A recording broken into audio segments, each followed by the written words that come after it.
What's up, guys? It's Michael and Tracy from Tomorrowday Farms. We're here to give you a little update on some big things we've changed. And why we changed it. And why we changed it. Where do we start? I guess Leo. Yeah, Leo, our boar. Yesterday we rehomed him to a farm not far from us.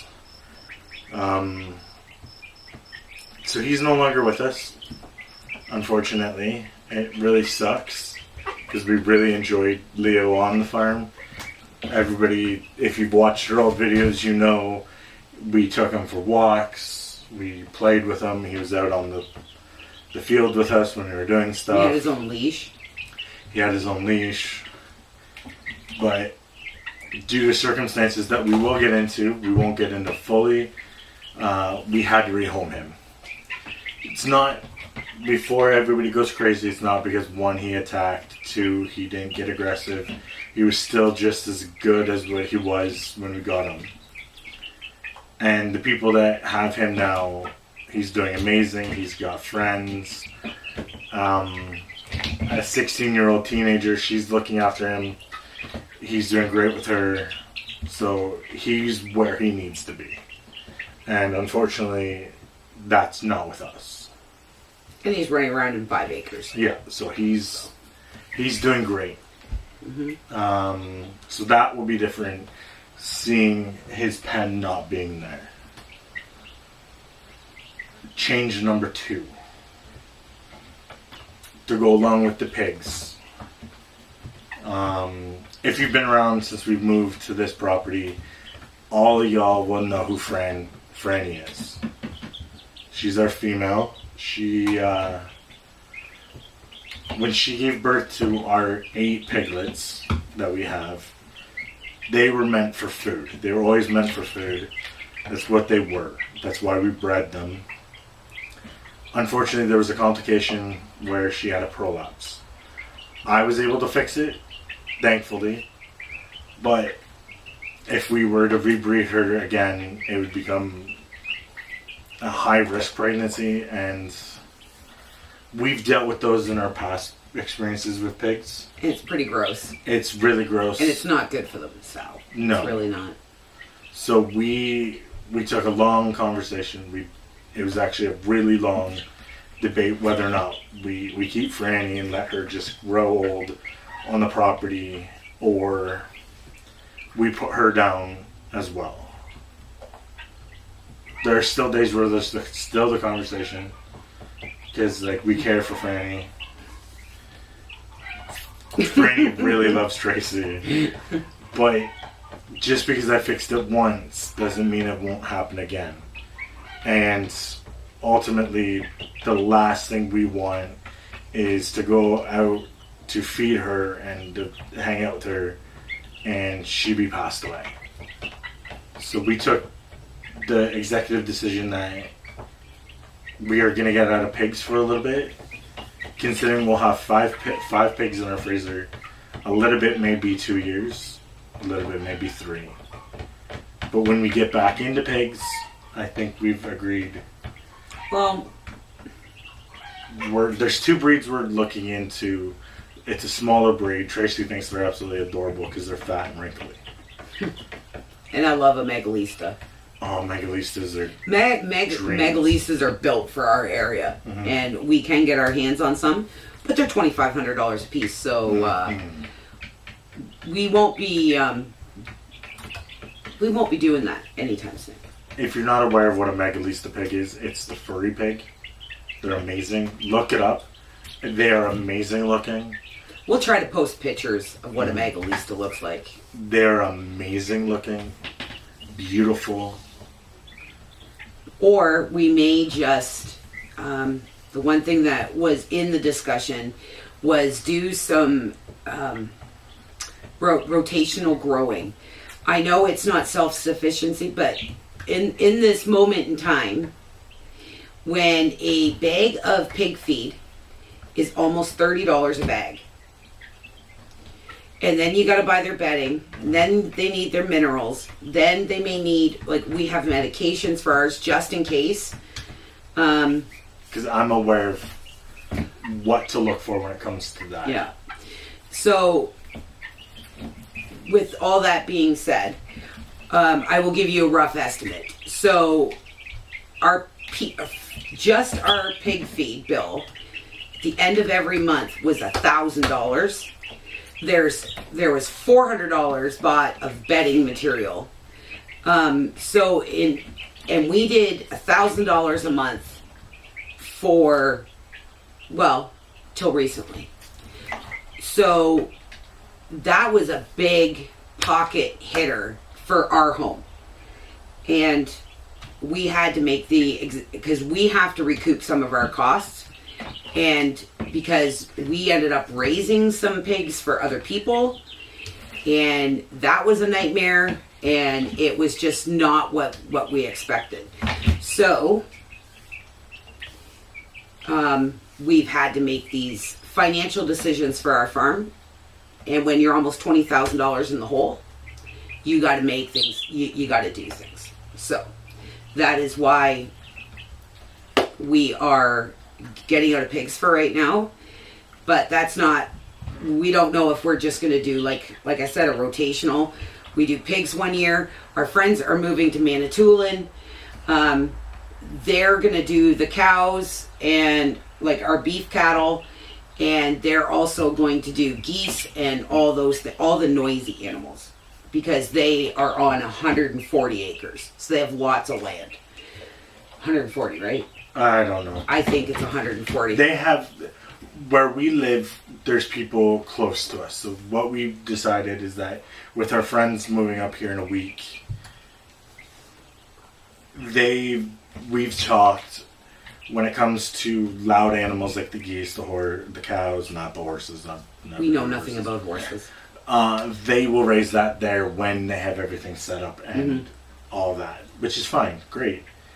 We'll raise everything else because we're more handier in the turkeys aspect and all of that.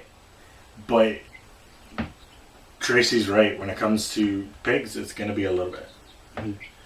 Because this was not an easy decision. Because like the way we raise our animals on our farm is, if you're named, you're staying. You're staying. Like you die here naturally.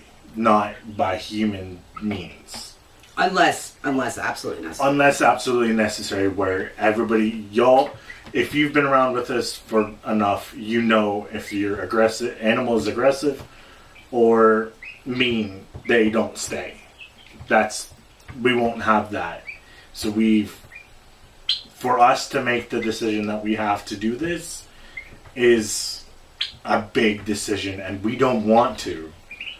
It's a matter of, like Tracy said, $1,000 just for the food. That's not for repairs that if they're sleeping or fighting or anything like that. Or if they get out and we have to figure out why and fix it. Or anything like that. And they got out a lot. So, if we put all that in, which we don't, it's completely a different number. Because you expect that when you're raising animals. So that is why we're not getting into pigs. Rotational, we're either debating lambs 1 year, pigs another year, or something else in pigs, or something. We're going to keep our rabbits, obviously. Our rabbits came down with worms, so we've given them the whole summer off. They got extremely sick, and we had to take them to our friend who is an expert with rabbits. Well, no, he came here. They're the ones that are moving to Manitoulin. And he checked them over and everything. We went and got them all their medications. So we will have no rabbit meat for this winter. Our chickens, we are going to change over our flock to a dual purpose, so we can move forward just doing our own here, so that we don't have to rely on the hatchery. We're going to eventually have to purchase them from a hatchery, because we don't know we don't know anybody that has any up here. So if that's the case, we're going to do that. We're just going to go through the hatchery. But Wilderstead turned us on to a style of chicken. I'll link it down below. And it's an excellent meat bird and an excellent layer all at the same time. So that's where we're kind of going toward. We would have to get rid of our roosters because, well, they're not meat birds, but that might be a new coop situation. We're planning on getting rid of some of the oldies anyway, because for that reason they're old. Like my black one, sorry, chickens, they're flying around and running. They caught my attention. My black ones, my Savant Hornets, they're pretty much done laying eggs. We got one chick. Out of 3 to 4 years, and he or she just hatched 4 days ago. You can hear the baby chickens and the baby ducks everywhere. The reason why that is because the Savants have an extra genome in them. It's a mutation to make them black, and I think my males doesn't match well because there's a lot of mutations that shouldn't have happened that we had to cull because it was better for the chick. But yeah, we're switching over to that new breed. The problem with that though also is the avian flu. It shut down a lot of hatcheries. A lot of hatcheries are low because of it, or they had to stop their flock from breeding and restart. So that's another big one for Ontario. I don't know anywhere else because, no offense, I don't live there. So I'm focused on where we live. So that's a big problem. So it's literally a fight for chicks right now. Literally. It's like 2020 all over again. But in 2020 we didn't need any chickens. No, now we do. Now we do. And the other reason for a lot of the changes is my health is not that good. And I can't maintain the farm while Michael is at work. Well, not the whole farm. I can do some things, but not to the caliber I was, because I would just do everything. I didn't care. I could do whatever. But now I don't have that opportunity. I actually have to rely on people. So I can handle the gardens. That's about it. So that's what I got to deal with. And preserving it and all that. That is just basically, and the house, obviously. That's about what I can do right now. At this moment in time. So we've agreed. If Tracy, because I have like the worst thumb for gardening in the world. So we've decided she'd handle all what she just said, the gardens, preserving it, and the house. I deal with the animals and as much of the property aspect as I can, with me working and all of that. So that is what we've decided. Sorry, a snake just went by the window. It freaked me out. Chickens are catching my eyes, snakes are catching yours. Is there any other change? I don't think there's any more changes coming. I don't think so. I don't want any more. No. I think that's enough for me. There's a lot of changes. That's about it, guys. Not a super interesting video, but you won't be hearing me say, "Oh, Leo's mad because he's not getting out anymore." It was a very upsetting day for me because he was my pig, and you could tell that by when he went on. Michael couldn't get him on the truck. I had to put him on the truck, so which is fine, but I didn't really want to get rid of him. But he's in a better place. He's with a girl that's using him as a 4-H, and I think that's fantastic. It's amazing. And she's breeding him to make money for college. That's basically what it all boils down to. So when we're ready if we don't go the one route for pigs, we're just going to keep her contact information. We'll go to that little girl. She's not little, she's 15, teenager, and we will get some pigs from them, and we'll raise them for 6 months, and that's what we'll do.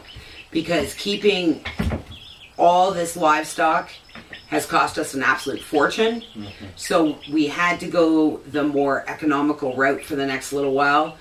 And we're going to have so much pork in our freezer, guys, we're not going to need anything, honestly, for years. So, and you can't keep pork in your freezer for years. I can only can so much pork. So, that's basically what it all boils down to. You got to do what you got to do on your farm or your homestead so that you're not drowning. Because when you're drowning, it's a horrible feeling. It's an absolute horrible feeling. So that's what we decided to do. That's the process we've started. Leo's house is coming down, and I will have compost for the next 2 years, and that's great. Yeah. You know, but we had to make these choices. They weren't easy.